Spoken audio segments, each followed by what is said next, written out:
Oh yeah, welcome to the Intuitive Empire. I'm your host, Jaya Rose, and we can finally get started because you are here. And if you are ready to energetically align with your desires, own your innate magic, and step powerfully into your spiritual leadership, well, love, you're in the right place. Let's do the damn thing already.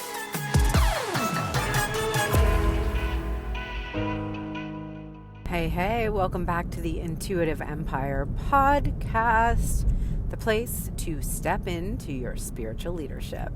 I'm going to talk about stepping into spiritual leadership because I'm going to talk all about expansion. And the truth is, we weren't really born spiritual leaders.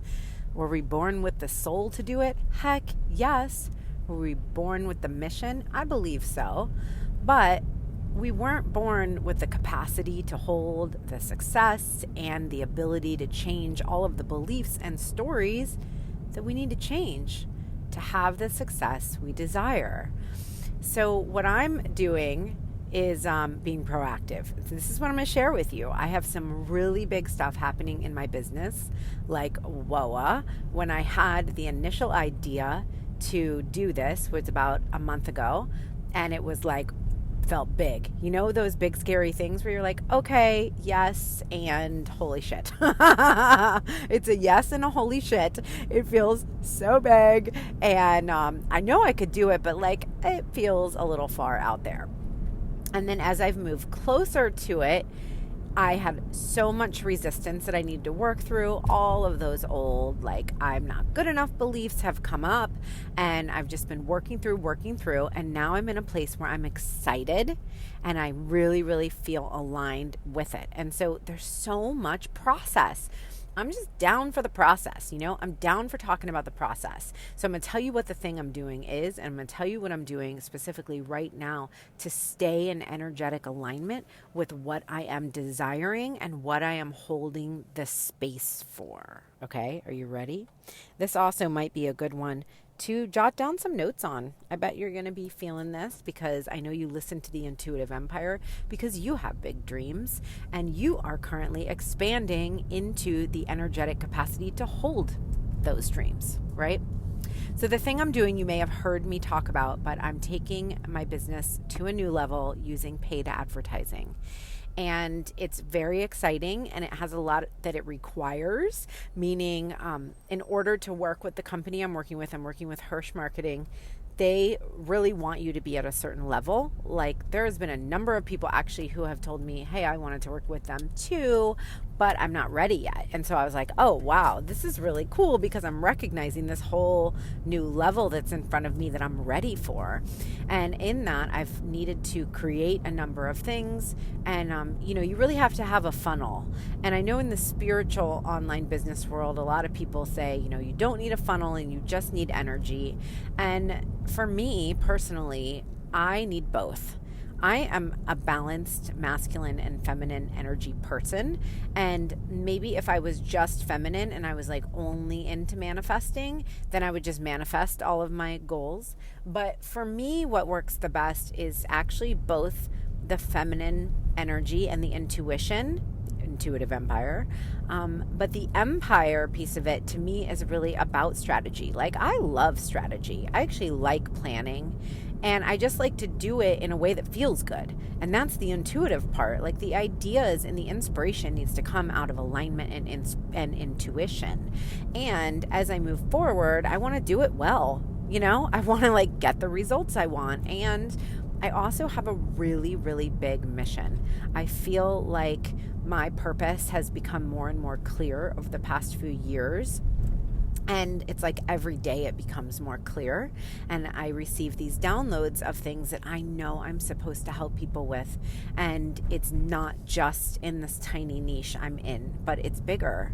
And so that's why I decided to do this. And I feel it does align with where I am. And yet at the same time, a lot of resistance has come up. Like I said, mainly it's been this idea that I'm not good enough. And I think we all have that, and we don't really have to deal with it if we aren't stretching, right? You don't really have to deal with the idea that you think you're not good enough if you're not asking for more. But when you ask for more, you get smacked in the face sometimes with this, hey, do you really believe you can have this? Because there's a reason that you haven't been playing at this level. There's a reason that I played small. There's a reason that I've been an entrepreneur for 15 years, 17 years, but never did really big paid advertising. I mean, I'm investing almost $10,000 this month alone in this advertising. And honestly, I don't really have a plan to make all that money. That money has to come from the ads. Like, the ads are going to make me money, but you have to have time, and you can't get into scarcity mode around it. And so it requires a lot of really strong mindset and a lot of really strong belief in what I'm doing, and believing that, of course, I'm good enough, and working through all of those reasons why I played small. And so I want to bring this into the physical, like, hello today. And if you like this topic and you want to hear more about it, please do let me know. Just send me a DM on Instagram, the Jaya Rose. If you don't follow me there, do it. What are you doing? What are you doing? We got to hang out on Instagram. I do my stories almost every day, and I love it over there. And so I would love to know if this is a topic that resonates with you. Is this helpful for you? And then I'm going to also share with you just what I'm doing today, because today is Monday. I'm recording this. It's going to come out to you tomorrow, Tuesday. And Wednesday is the day that my Facebook ads drop. Like, we're approving all the creative and the copy for the ads on Wednesday. And it's very exciting, but I also know that one really, really easy way to sabotage myself is to feel overwhelmed and to have too much on my to-do. And so one of my core beliefs that I have needed to really address around playing bigger and being highly sensitive is that I can handle it.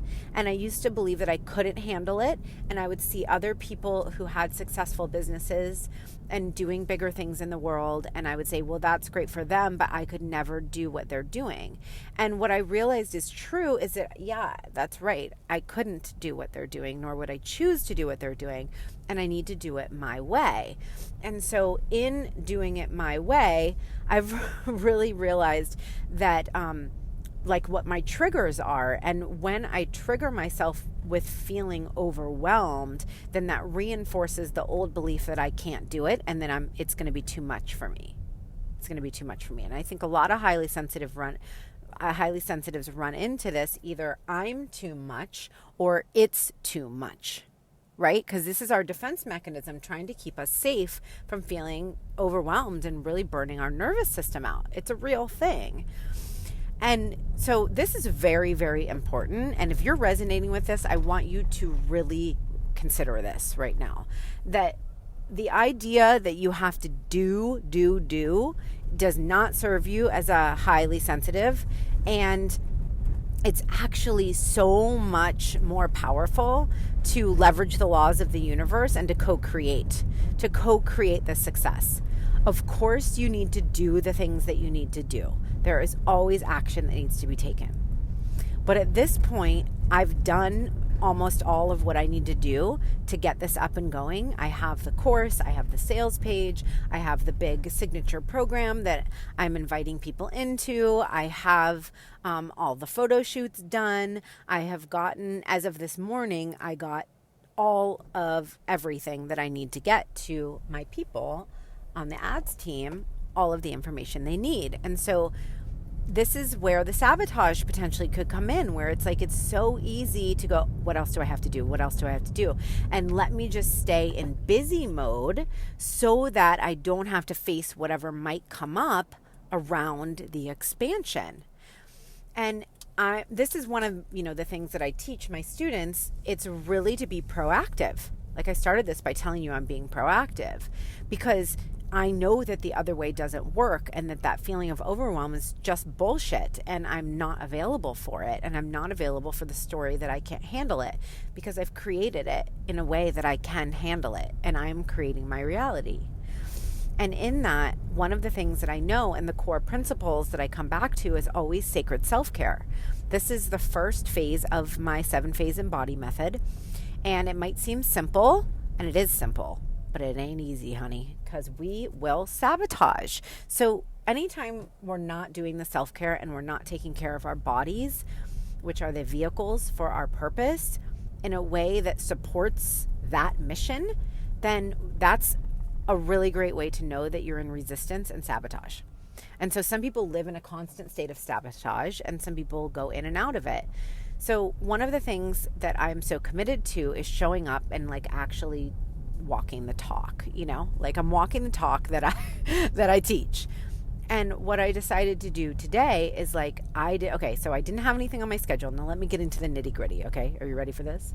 I didn't have anything on my schedule for today, clients wise or meeting wise. I needed to wrap up some stuff with the Facebook ad people, get them some stuff.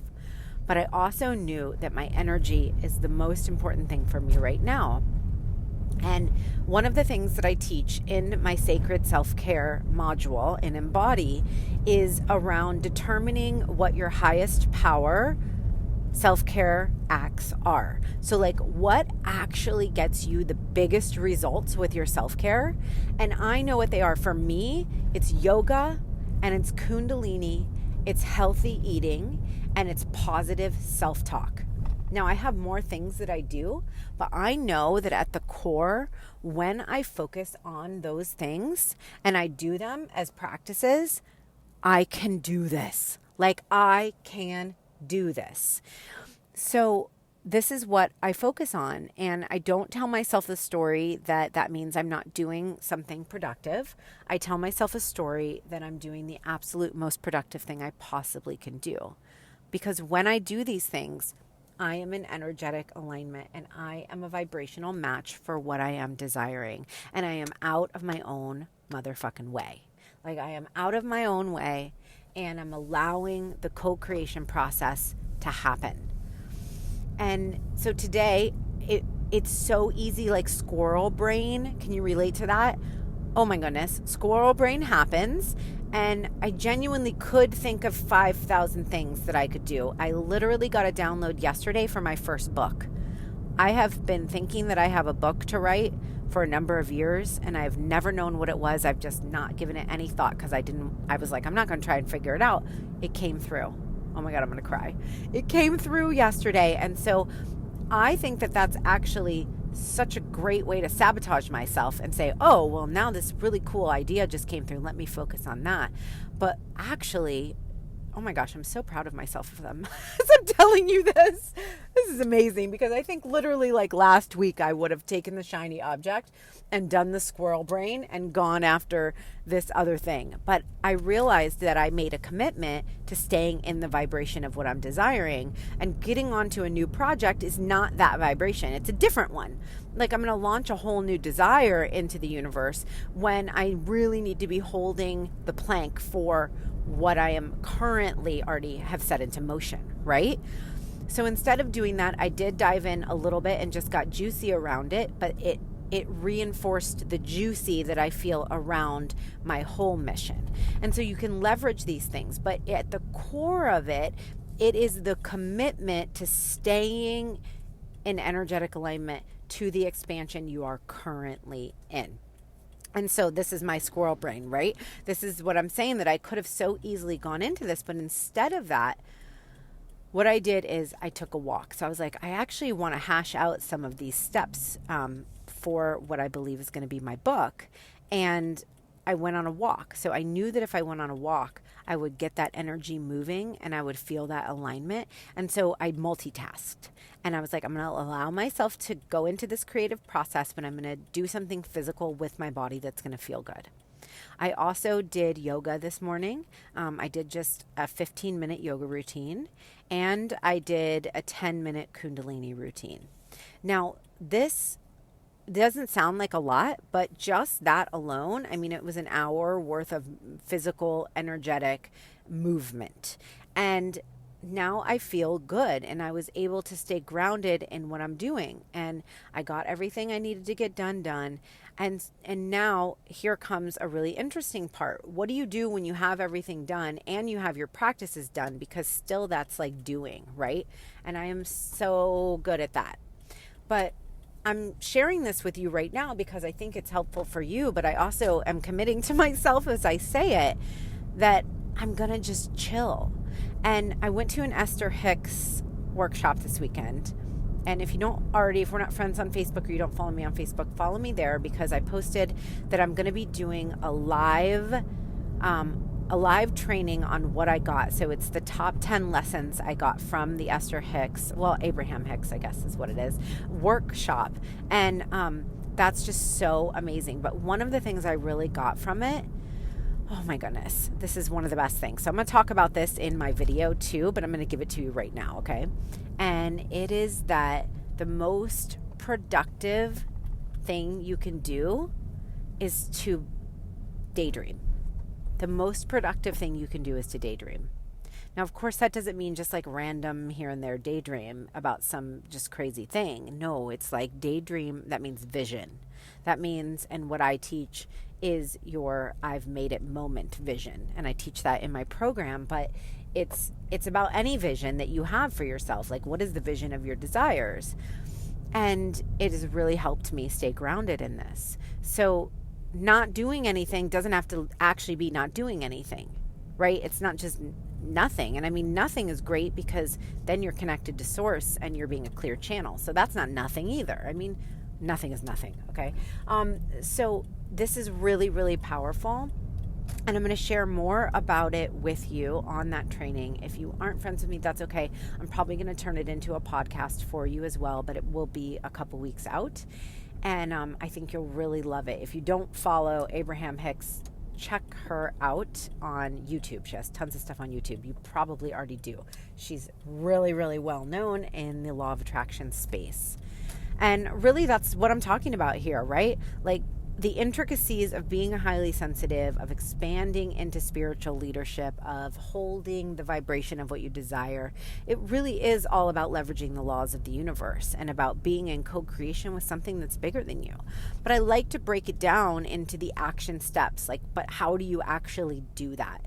So again, I would love to know if this topic resonated with you. Is this helpful for you? I'd love to know if you're working on big things and you're also expanding energetically into them.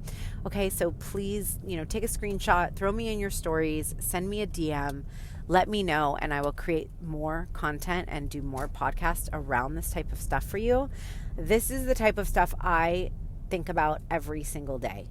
Like, I'm a junkie for this. So let me know. I'd be happy to share more. And I hope that this found you in the exact right moment and you are doing everything in your life that you love and you're expanding and so much good stuff is coming your way. I know that that is true and I'm cheering you on, and I will see you next time on the Intuitive Empire podcast.